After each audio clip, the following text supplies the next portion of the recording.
നമസ്കാരം. Iran America സംഘർഷങ്ങൾ അതിങ്ങനെ ശക്തമായി തന്നെ തുടരുന്ന സാഹചര്യത്തിൽ അമേരിക്കക്ക് ഒരിക്കൽ കൂടെ ചൈന തലവേദനയാവുകയാണ്. ഈ കഴിഞ്ഞ ദിവസം അമേരിക്കയുടെ ജോർദാനിലെ താഡ് പ്രതിരോധ സംവിധാനങ്ങളുടെ ചിത്രങ്ങൾ ഇവിടെ ചൈന പകർത്തിയെടുത്തിരുന്നു. അത് ഇറാന് കൈമാറിയിരുന്നു. അതോടൊപ്പം തന്നെ അമേരിക്കയുടെ യുദ്ധക്കപ്പലുകളുടെ നീക്കങ്ങളും സസൂക്ഷ്മം നിരീക്ഷിച്ച് ചൈന ഇറാനെ സഹായിക്കുന്നുണ്ട്. ഏതായാലും ഇവിടെ ഇറാൻ, ചൈന, റഷ്യ കൂട്ടുകെട്ടുമായി ബന്ധപ്പെട്ട് പല വാർത്തകളും നേരത്തെ വന്നിരുന്നു. ഇവിടെ ചൈനയാണ് ആദ്യമായി ഇറാനെ സഹായിക്കുന്നതിന് വേണ്ടി പ്രതിരോധ സംവിധാനങ്ങൾ കൈമാറുന്നതിന് വേണ്ടിയൊക്കെ തയ്യാറായത്.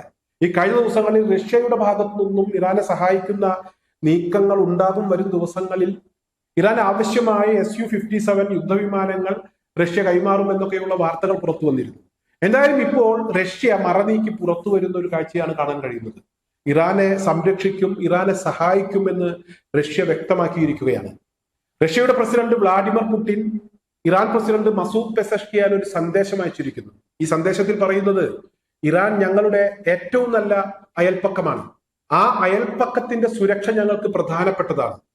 ഏത് ഭീഷണിയെയും പ്രതിരോധിക്കാൻ ഞങ്ങൾ ഇറാനോടൊപ്പം നിൽക്കുമെന്നാണ് മസൂദ് പെസഷ്കിയാൻ അയച്ച സന്ദേശത്തിൽ വ്യക്തമാക്കിയിരിക്കുന്നത്. എന്തായാലും അമേരിക്കയെ സംബന്ധിച്ചിടത്തോളം ഇറാൻ ഒരു ആണവ കരാറിന് തയ്യാറായില്ലെങ്കിൽ ഇറാനെ ആക്രമിക്കുമെന്നുള്ള ഭീഷണി അമേരിക്കയുടെ ഭാഗത്തു നിന്നുണ്ട്. USS അബ്രഹാം ലിങ്കണ് പുറകെ USS ജെറാൾഡ് ഫോർഡ് എന്ന് പറയുന്ന ഭീമൻ യുദ്ധ കപ്പലിനെ കൂടെ ഇവിടെ ഇറാൻ തീരത്തേക്ക് ട്രംപ് അയച്ചിട്ടുണ്ട് എന്ന വാർത്തയൊക്കെ പുറത്തു വരുന്നുണ്ട്. ഇത്തരത്തിലുള്ള ഭീഷണി നിലനിൽക്കുന്ന സാഹചര്യത്തിൽ, അല്ലെങ്കിൽ ഭീഷണി ഇങ്ങനെ രൂക്ഷമാകുന്ന സാഹചര്യത്തിലാണ് റഷ്യ കൂടെ ഈ സംഘർഷവുമായി ബന്ധപ്പെട്ട് വളരെ കൃത്യമായ ഒരു പ്രതികരണം നടത്തിയിരിക്കുന്നത്. എന്തായാലും ഇവിടെ ഇറാനുമായി ബന്ധപ്പെട്ട് ഇപ്പോൾ പുറത്തു വരുന്ന ഒരു പ്രതികരണം എന്ന് പറയുന്നത്, ആദ്യം അമേരിക്ക ഉപരോധങ്ങൾ പിൻവലിക്കട്ടെ, ഉപരോധങ്ങൾ പിൻവലിച്ചതിന് ശേഷം ഒരു ആണവ കരാറിനെ കുറിച്ച് നമുക്ക് സംസാരിക്കാം, ഒരു കരാറിൽ എത്താം എന്നുള്ള ഒരു പ്രതികരണമാണ്. അത്തരത്തിലുള്ള ചില വാർത്തകളും ഇന്ന് അന്താരാഷ്ട്ര മാധ്യമങ്ങൾ റിപ്പോർട്ട് ചെയ്തിട്ടുണ്ട്.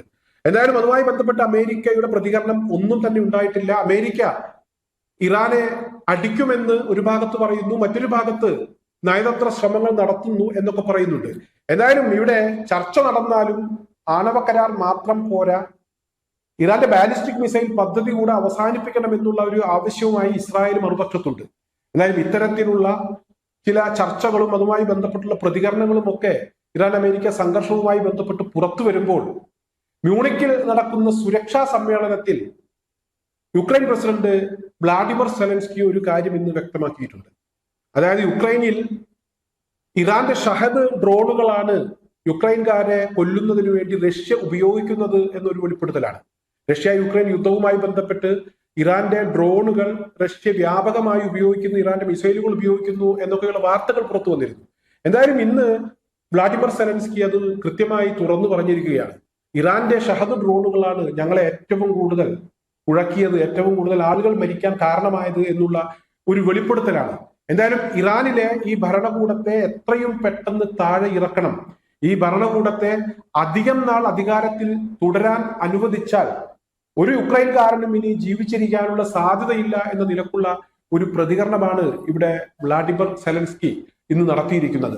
എന്തായാലും ഇറാനുമായി ബന്ധപ്പെട്ട് അവർക്ക് പറയാനുള്ളത് ഒരേ ഒരു കാര്യമാണ്, ഉപരോധങ്ങൾ പിൻവലിച്ചാൽ, അക്കാര്യം ചർച്ച ചെയ്യാൻ തയ്യാറായാൽ വേണമെങ്കിൽ നമുക്ക് ഒരു ആണവ കരാറുമായി ബന്ധപ്പെട്ടുള്ള ചർച്ചകൾ നടത്താം എന്ന ഒരു നിലയിലേക്ക് കാര്യങ്ങൾ എത്തിയിരിക്കുന്നു.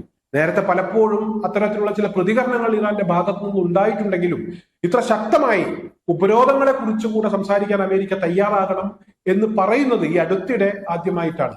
ഏതായാലും സംഘർഷങ്ങൾക്ക് യാതൊരുവിധ അയവും വന്നിട്ടില്ല. സംഘർഷങ്ങൾ ശക്തമായി തന്നെ തുടരുകയാണ്. സംഘർഷം ഒരു ഭാഗത്ത് ഭീഷണിയും അതുപോലെ തന്നെ സംഘർഷങ്ങളും ഒക്കെ നിലനിൽക്കുമ്പോൾ ചൈനയ്ക്ക് പുറമെ റഷ്യയും ഇവിടെ കൃത്യമായി വളരെ വ്യക്തതയോടുകൂടി ഇവിടെ ഇറാനോടൊപ്പം നിൽക്കും എന്നുള്ള ഒരു പ്രതികരണം നടത്തിയിരിക്കുകയാണ് ഇപ്പോൾ.